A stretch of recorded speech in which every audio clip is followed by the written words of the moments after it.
Okay.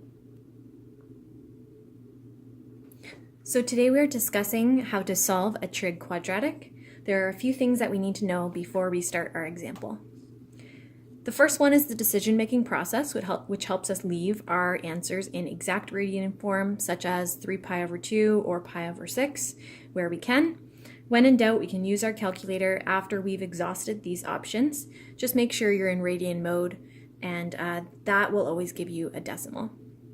Okay, I can use graph whenever I have sine or cosine equal to 0, 1, or -1, and I'll use these graphs to find out the radian value at those specific y values.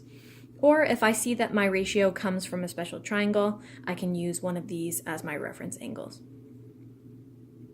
The steps for solving today are going to be move all terms to one side so that one side is equal to 0, simplify if needed. We will create a let statement for the trig ratio. And once we do that, it's going to look like a quadratic. We will factor or use the quadratic formula to solve the quadratic, and then sub back into our let statement. From that, we will get resulting linear trig equations, which we will solve, leaving our answer in exact values using the decision process where possible. Okay, so here's our example for today.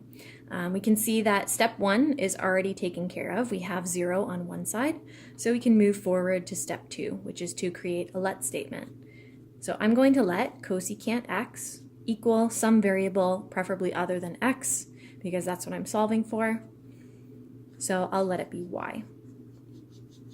And we're going to sub that into our equation. So we have y squared minus y minus 2 equals 0. Okay, my next job is to solve this resulting quadratic.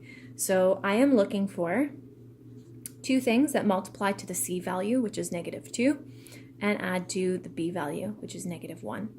My values are -2 and +1. Which means that my y value is equal to 2 and -1.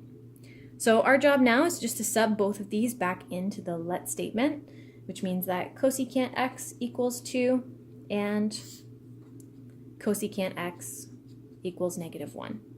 Whenever I'm dealing with a secondary trig ratio like cosecant, secant, or cotangent, I will always right away flip these expressions into their reciprocal form.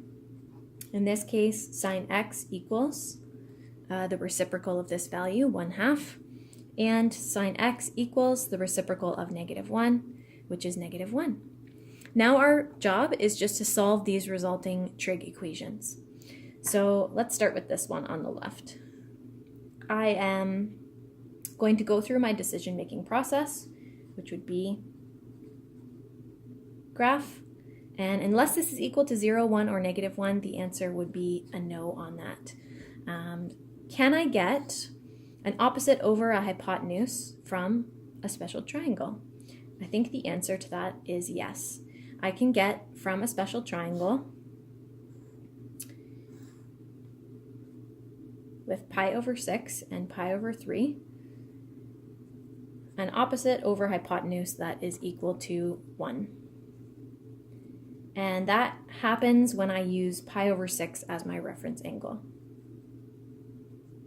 Okay. So I'm going to use the cast rule to decide where my answers will fall when sine is equal to a positive value, because it's equal to a +1/2 here. And my answers will fall in the all quadrant and in the sine quadrant. That's where sine is positive. And my reference angle is always located between my arm of my angle and the closest horizontal.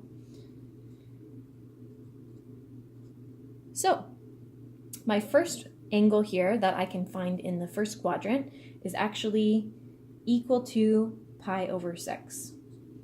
And that's because pi over 6 falls between 0 and pi over 2. In the second quadrant, however, I need to do a little bit more work to solve that. I'm still going to use the value pi over 6, but I want a full rotation from 0 to pi and then less pi over 6 so that I get this remaining slice to this red terminal arm here. So I am doing pi minus pi over 6, which gives me 5 pi over 6. So what you're doing here is common denominator and subtract.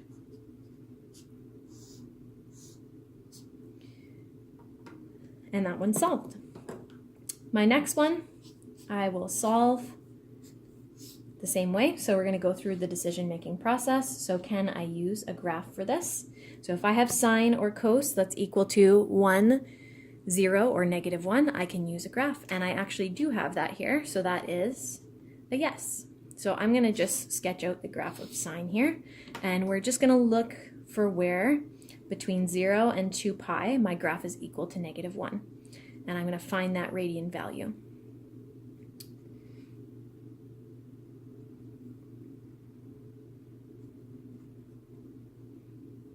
And as I'm looking here, my x is scaled by pi over 2's.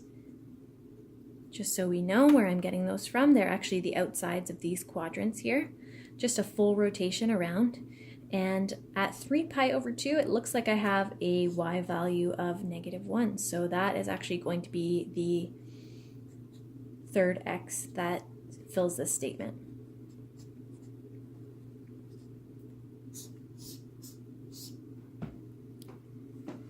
If I want to check my answer, a quick little thing that I can do is sub these back in to their statements above that I solved and just ensure that I do get half and -1 as long as I'm confident in my factoring. For these guys here, when they're reciprocal ratios, if I want to check by subbing back into the original equation, I would be subbing into the equation with the reciprocal function, sine x. So I could actually check all three of my angles by just subbing them right into this reciprocal statement here.